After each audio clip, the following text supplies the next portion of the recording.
날씨가 많이 춥습니다. 감기 조심하셨으면 좋겠습니다. 성탄으로부터 40일이 되는 날, 그것이 곧 2월 2일 주님의 봉헌의 날입니다. 그래서 성탄으로부터 40일이 되는 주님의 봉헌으로서 성탄 시기는 마무리가 됩니다. 성탄 후 8일째 예수님은 할례를 받으시고 예수라는 이름을 부여받게 되죠. 그리고 율법에 의하면 사내 아이는 40, 여자아이는 80일 되는 날 성전에 와서 산모는 정결 예식을 치르게 되어 있습니다. 특별히 첫 아들은 하나님의 차지로 간주했기 때문에 출애굽 사건으로 인해서 모든 만물의 첫 생명은 하나님의 것이 되었습니다. 때문에 첫 아들이 태어나면 하나님의 차지가 되기 때문에 그 아들을 부모가 사서 기른다는 의미로 성전 비용을 내야만 했습니다. 그동안의 교회는 율법에 따라서 산모의 정결 예식, 그래서 그동안은 성모 취결례라고 예전에는 지켜왔었는데 최근 70년대로부터 초점이 예수님의 봉헌으로 옮겨지게 되고 주님의 봉헌 축일로 강조되고 있습니다. 특별히 이날 교회에서는 1년 동안 교회와 가정에서 사용할 양초를 축복하게 됩니다. 이 양초는 기도할 때 켜는 양초들입니다. 예수님의 신성을 상징하기도 하고요. 기도 속에도 나와 있지만은 이 초를 밝힌다는 것은 우리 내면의 어둠을 그리스도의 빛으로 밝힌다는 의미가 있고요. 또 우리의 삶의 등불, 우리 앞날을 비추시는 그 빛의 의미도 있습니다. 동시에 이 빛은 우리 안에 어둠 속에 감추어진 하나님의 영광, 하나님의 구원을 보게 하는 그런 빛으로서의 상징적 의미를 갖고 있죠. 때문에 우리는 깊은 기도를 할 때마다 촛불을 켜고 또 우리 내면의 불을 밝혀서 우리 내면 어둠 속에 숨겨져 있는 하나님의 구원, 하나님의 섭리, 하나님의 현존, 하나님의 역사하심, 또 하나님의 모습을 닮은 우리의 본래 면목을 회복할 수 있게 하는 것이죠. 아기 예수만이 봉헌되는 것이 아닙니다. 아기 예수가 봉헌됨과 동시에 우리도 같이 봉헌되죠. 그래서 성찬예 때에 회중의 대표가 면병을 가지고 들어오는 상징적인 행동은 주님이 먼저 봉헌되고 동시에 우리도 같이 하나님께 바쳐진 자, 봉헌된다라는 의미도 같이 갖고 있습니다. 때문에 오늘 아기 예수의 봉헌과 더불어 우리도 하느님 앞에 바치는 봉헌하는 날이어야 합니다. 무엇이든 누구든 하나님께 봉헌됨으로써 거룩한 것으로 성별되고 축성된다는 사실이죠. 아무것도 아니지만 하나님께 바쳐짐으로 인해서 봉헌됨으로, 그래서 우리는 성찬예 때에 면병과 포도주를 우리가 들어올리면서 우리 자신도 다시금 하느님 앞에 산제물로 바친다는 의미로서 바쳐지는 것 자체가 성별되고 거룩하게 축성되어지는 것이죠. 그래서 우리도 그리스도와 함께, 그리스도를 통하여 그리스도와 함께 그리스도 안에서 하나님께 봉헌됨으로써 거룩한 존재, 특별한 존재예로 다시금 이전에 순수함을 되찾게 되고 하나님의 본래 면목을 회복한 거룩한 존재가 되는 것이죠. 히브리서에서 말씀하고 있는 대로 사람을 거룩하게 해주시는 분과 거룩하게 된 사람들은 모두 같은 근원에서 나왔다. 곧 우리의 뿌리는 하나님에게 있다라는 것이죠.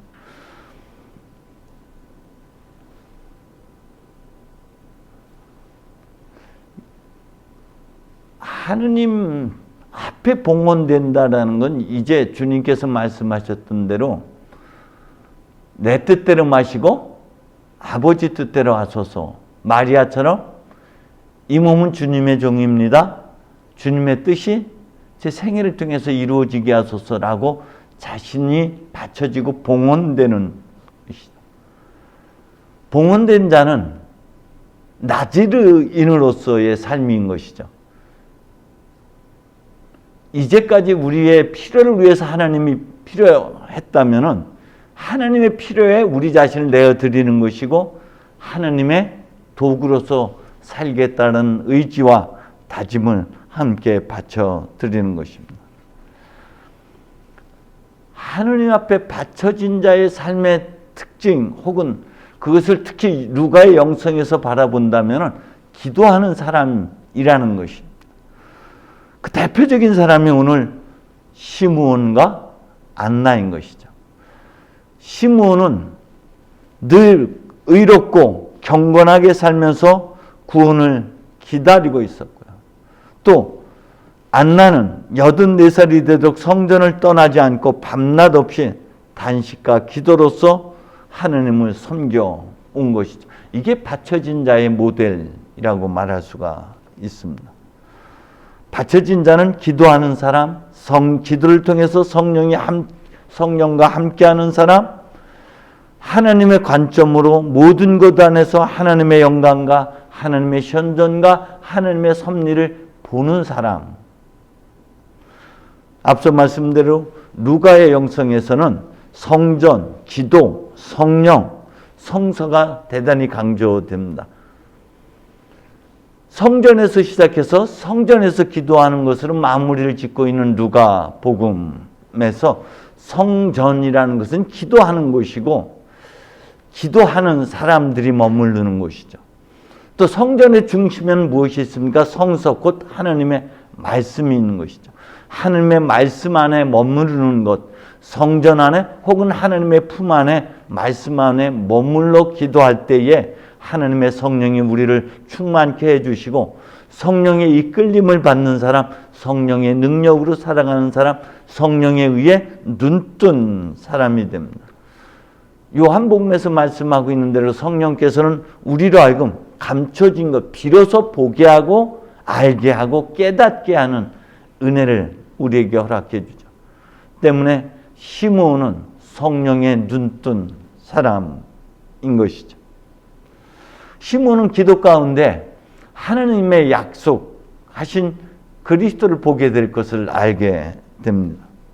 마침 부모가 그 아기 예수를 안고 왔을 때 그 볼품없는 갓난아기, 그저 난 지 40일밖에 안 되는 아무것도 아닌 그 아기를 통해서 구원을 보게 됩니다.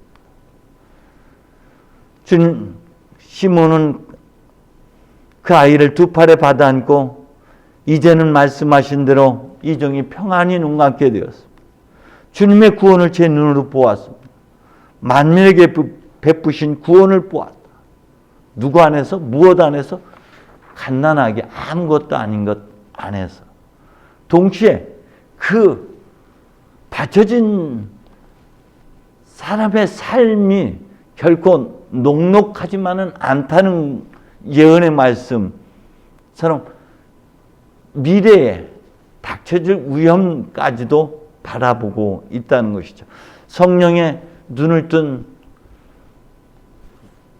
바울로가 예루살렘으로 올라가면 큰 고난이 기다리고 있다는 것을 알고 있으면서도 불구하고 성령의 이끌림을 받아서 예루살렘을 향했던 것처럼 예수께서 성령의 이끌림을 받아서 인도를 받아 광야의 시련과 마주쳤던 것처럼 성령께서는 기도하는 사람에게 녹록지 않은 삶을 통해서 우리로 하여금 이전에 하나님의 모습을 되찾아 주는 여정, 구원의 여정을 가게 하신다는 것입니다.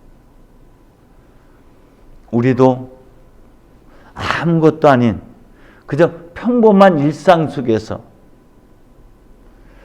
그저 보여지는 아무것도 아닌 것 안에서, 볼품없는 것 안에서 하나님의 구원을 볼 수 있는 눈이 열려야만 됩니다. 이것이 기도하는 사람인 것이죠. 하느님께 바쳐진 갓난한 아기, 아무것도 아닌 40일밖에 안 된 그 아기 안에서 하나님의 구원을 보았던 것처럼 우리도 우리 안에서 우리의 일상의 평범함 안에 역사하시고 현존하시는 하나님을 볼 수 있어야 됩니다. 나와 더불어 우리 주변에 있는 사람들과 환경들 안에서 하나님의 현존과 섭리와 역사하심 알아차릴 수 있어야 됩니다. 무엇보다도 자기 자신 안에서 하나님의 영광을 볼 수 있고 하나님의 구원을 볼 수 있어야 됩니다. 특히 사도 바울은 그렇게 이야기를 하고 있습니다. 지혜 있다는 자들, 강하다는 자들, 유력하다는 자들을 무력하게 하시려고, 부끄럽게 하시려고 하나님께서는 어리석은 사람들, 약한 사람들, 보잘것없고 멸시받는 사람들, 곧 아무것도 아닌 사람들을 택하셨다라고 말씀하고 있습니다. 나자렛에 있어서 무슨 신통한 일이 일어나겠느냐라고 외면해 버릴 것이 아니라는 것이죠. 기도하는 사람들은 기도를 통해서 우리는 그 안에 숨겨진 것을 볼 수 있어야 됩니다. 하나님은 우리가 버린 돌을 취해서 요긴한 모퉁이 돌이 되게 하신다는 사실 우리가 기억해야만 됩니다. 때문에 어둠에서 빛이 비춰오너라 하셨던 주님의 말씀처럼 성령의 빛을 통해서 우리 안에 숨겨진 하나님의 영광과 하나님의 능력과 하나님의 속성을 볼 수 있어야 된다고 사도 바울은 고린도후서 4장을 통해서 말씀하고 있습니다.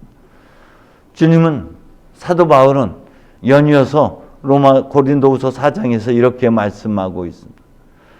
하나님의 보화, 하나님의 능력이 우리 안에 있기 때문에 우리는 아무리 짓눌려도 찌부러지지 않고 절망 속에서도 실망하지 않으며 궁지에 몰려도 빠져나갈 길이 있고 맞아 넘어져도 죽지 않는다. 결국 드러나는 것은 우리 안에서 그리스도의 생명이 드러날 것이라고 바울은 이야기하면서 우리로 하여금 우리는 어떤 환경 속에 결코 굴하는 삶이 돼서는 안 된다는 것을 강조하고 있습니다. 그리고 성령의 도우심과 꾸밈없는 사랑과 진리의 말씀으로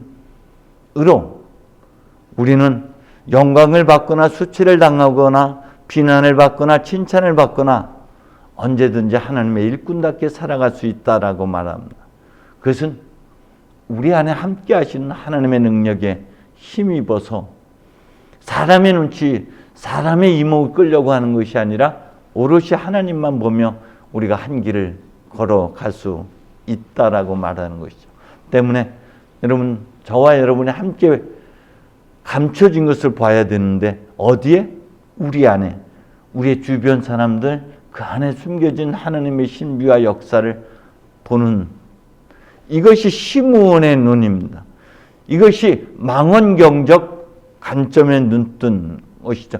먼 미래, 먼 곳까지도 바라볼 수 있는 것이고, 안나는 이 예식에 왔다가 이 예식이 단순한 의식이 아니라 여기 안에 역사하시는 하나님의 현존을 알아차렸다는 것입니다. 하나님의 구원을 그 예식 안에서 보았다라는 것이죠. 때문에 우리는 이 성찬례 안에서 안나의 눈, 현미경적인 관점에 눈 떠가지고 우리도 미세한 움직임 속에서 우리의 일상의 평범함 속에서 하나님의 현존과 구원의 역사를 볼 수 있어야 됩니다. 그러기 위해서는 저와 여러분이 바쳐진 자로, 곧 기도하는 사람으로 금년도 한 해를 보내야만 됩니다. 기도 정진 통해서 시므온과 안나처럼 우리가 현미경적인, 그리고 망원경적인 눈이 열려서 그 모든 것 안에서 하나님의 음성을 들을 수 있고 하나님의 현존과 하나님의 영광의 빛을 볼 수 있는 그런 은혜로 우리가 금년도 한 해를 보낼 수가 있게 됩니다. 저와 여러분 모두가 기도를 통해서 하나님의 눈을 갖고 그 어떤 환경에도 지배받지 않는 그러한 삶이 되기를 간절히 소망합니다. 성부와 성자와 성령의 이름으로.